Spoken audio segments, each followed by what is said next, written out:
आज मो वीडियो रे आपण मैंने गोटे बढ़िया रेसिपी पाउछंती। मु कलरा को आगुरु धोई दे ताको भल से मु धोई देइची ताको काटी देइची एमती लंबा लंबा करी आपण जेमती भी काटी पारंती। ता मंजी गुडा को मु बाहर कर देइची। ता मंजी गुडा टिके बेसी हार्ड हे जाइतला सेति पे मु तार बाहर कर देइची।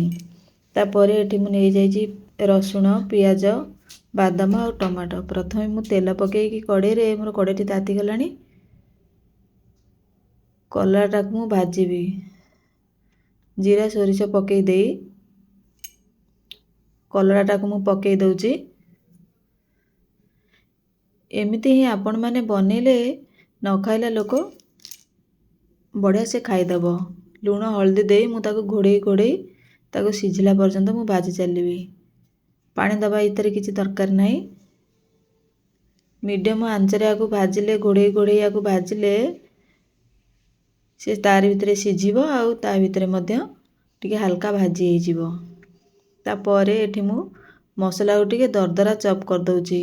ग्राइंडिंग कर देले कोन हबो कि ग्राइंडिंग कर देले से पूरा चिकन हे जिवो हमर भल लागिबनी। ताको एमती मु चॉप कर दउची से दरदरा रहिबो। जेमती दरदरा रहिले हमर मसलाटा भल लागिबो। एमती बनेले जो पिला माने खाउ नथिबे जो माने कलरा खाइबा को भल पाउ नथिबे एमती बनेले कलराटा बेसी पिता लागिबनी बढ़िया भागरे से खाइ देबे। कलराटा मोर एठी सिझी गलानी ता भितरे भी हल्का टिके भाजी हे जाइची। मु एई समय रे जो मसलाटा मु रखिथिली से मसलाटा को मु पकई दउची। बेसी तो मसला एथरे नाही टमाटो अछि पियाज रसुण बस एतिकी कंचा लंका दुईटा आउ मु ताको मसला सहित आ कम समय ताको भाजीबी।